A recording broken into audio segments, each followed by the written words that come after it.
Kung dati na uso ang Filipino adaptation ng hit Mexican telenovelas, ngayon naman ang Kapuso Soap na Munting Heredera ang magkakaroon ng Mexican remake. At Kapuso hotties sa sina Lovie Po at Solen Heusap nagpatotsadahan bago ang kanilang tapatan sa lip sync battle. Ang Star Bites sa ni Nelson Canlas.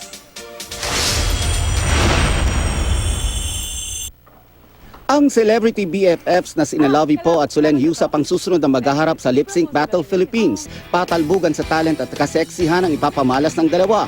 Si Solen todo pasabog daw sa inihandang performance.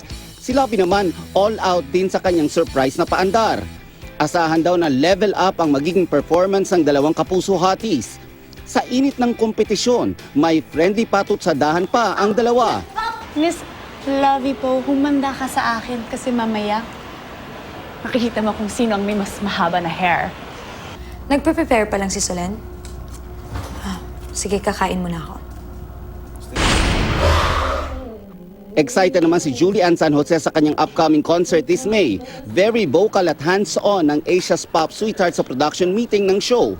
Bukod sa magiging 10th anniversary concert ito ni Julian, 22nd birthday celebration niya rin ito. Chika pa ng Kapuso star, kaabang-abang ang surprise celebrity guests na dadalo sa concert. At bilang pa-thank you sa fans, aawitin daw si Julian ng ilang kanta na mula sa kanyang upcoming studio album.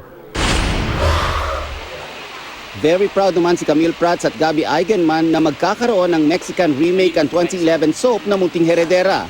Little Heiress ang pamagat ng programa at ipapalabas ito sa Latin America. Say ni Gabby, memorable para sa kanya ang serye kung saan tumanggap siya ng unang acting award bilang Best Supporting Actor. Nelson Canlas, GMA News.